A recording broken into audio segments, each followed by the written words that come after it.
આજે જે ગઈકાલે લીંબાયત વિસ્તારમાં જે એક આદિવાસી સમુદાયના જે યુવક ઉપર જે હુમલો કરવામાં આવ્યો ને એની હત્યા કરવામાં આવી કે જે દેશભરમાં જે આદિવાસી અને દલિતો ઉપર જે અન્ય અત્યાચાર થઈ રહ્યું છે, જેથી પ્રશાસન કંઈ ધ્યાન આપતી નથી, જેથી પીડિતના પરિવાર કહે છે કે ભાઈ જે વ્યક્તિએ મારા ભાઈનું મર્ડર કર્યું છે, જે અમારો છોકરોનું મર્ડર કર્યું છે, આ વ્યક્તિ ઉપર કડકમાં કડક કાર્યવાહી થાય, આ આરોપીઓ ઉપર એટ્રોસિટી એક્ટ દાખલ થાય, પણ છતાં જે તંત્રના અધિકારીઓ છે આના ઉપર કંઈ ધ્યાન આપતા નથી.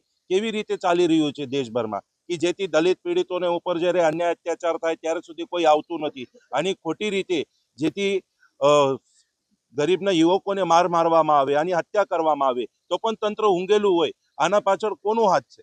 જેથી સરકારના અમે સદર રજૂઆત કરીએ છીએ કે આદિવાસી અને દલિતો ઉપર જે અન્યાય અત્યાચાર થાય છે આનું નિરાકરણ ક્યારે થશે? અમે આની આશ જોઈ રહીએ છીએ. પણ તો પણ અથવા જે જયેશ પટેલ ઉપર જે હત્યા કરવામાં આવ્યું છે, તો અમારે બધાની એક જ માંગણી છે કે જે હત્યા કરનાર છે, જેથી આને ખબર પડે છે કે આ એક બુટલીગર છે, આનો મોટો દારૂનો અડ્ડો છે, તો પણ અથવા આ લોકોની તાકાત કઈ રીતે મળે છે? તો આવા નાલાયકો ઉપર એટ્રોસિટી એક્ટ દાખલ થાય અને આના ઉપર કડકથી કડક પગલાં ભરવામાં આવે, આવી અમને સરકારથી અને પોલીસ તંત્રથી માગણી છે.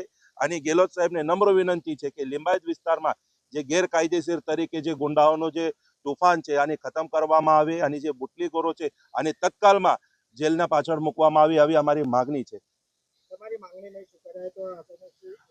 અમે ડેડ બોડી હાથમાં લેશું નથી અને અમે રસ્તા ઉપર આવીશું અને સરકારને અને પોલીસ તંત્રને અમે અમારી રીતે જે આંદોલનની પ્રતિક્રિયા છે અમે બતાવી દઈશું.